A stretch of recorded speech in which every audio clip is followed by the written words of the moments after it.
За юу яцгаанда guys, Fox байна. За тэг өнөөдрийн бичлэгээр хэдүүлээ MCP005 буюу азрахтай танилцуулна. За тэгээд та бүхэн лайка дараагүй лайка дараарай. Сапай жамжиг байгаа бол бас сапай хийх мартваа.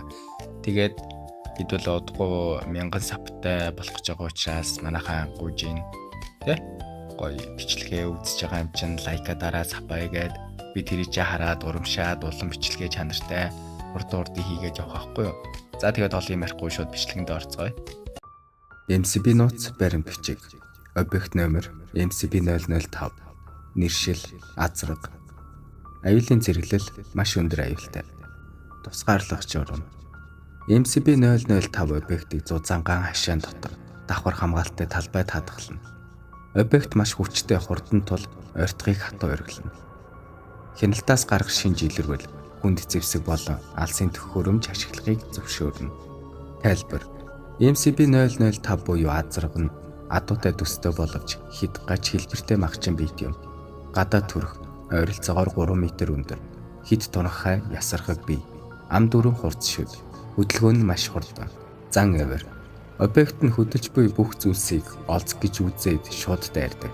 Маш холдог бөгөөд чон зэрэг махчин амьтдыг ч амархан барьж идэх чадвартай. MCP судалгаа. Одоогоор объектыг бүрэн судлах боломж хязгаарлагдмал байна. Зөвхөн цусны дээж авч шинжилж байгаа.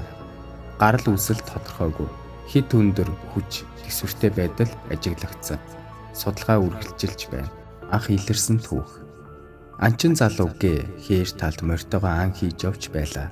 Салиг татуулан давхсаар хідэн уул давсны дараа нэгэн чон явж байхыг олж харав. Тэр мориноос буун дурангаар ажиглахад чоны өмнө газар хөвтөж байгаа нэгэн адуу харагджээ. Гээ дотроо гимцэн адуу байна гэж бодон чон түүнийг барих гэж байна хэмээн яаран мордож очихоор хөдлөлөө. Гэтэл тэр хооронд чон адуу руу дөхөж очиод гинт дайрсан бөгөөд удалгүй тэр орчимд шороо бужигнаж юу ч харагдахгүй болов. Дундаас нь чоны гаслах дуу мөн аимшигтай чанга янзхаалах чимээ зэрэгцэн сонсогдож байснаа гинт намжив. Шороо айжмаар сарнихад нөгөө адуу чоныг амандаа зов шар хийнж ажиллаж идэж байлаа. Энэ дүр зургийг харсан гээ айсандаа дуу алда морио эргүүлэн цогтгод тэр аимшигтай амьтан толгоогоо өргөн чанга дуу гарган араас нь галзуу мэт хөөж эхэлжээ. Удалгүй гүйцэж ирээд гээгийн морийг хойд хонгоноос нь хазж хажуу тийшээ хүчтэй шийдсэн байна. Гээ морьтойгоо хамт шидэгдэн унахдаа азар нэг нөхөн дунж ухаан алджээ. Тэр удсныг мэдхгүй ухаан орж нүхнээс гарч ирэхэд түүний морь аль хэдийн хэсэг болон тасчин идэгдсэн байв. Айж жочирцэн гээ амьд гарсандаа итгэж адан болсон явдлыг MCP байгууллагад мэдгдсэн байна. MCP ажиллагаа.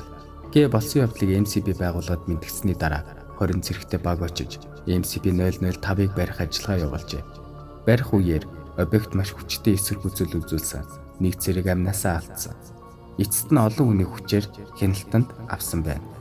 Анхааруулга. Хэрвээ та хээр талд гимцэн мэт хитэж байгаа адуу хид тунхай шижигтэй хэлбэр харвал ойртож болохгүй.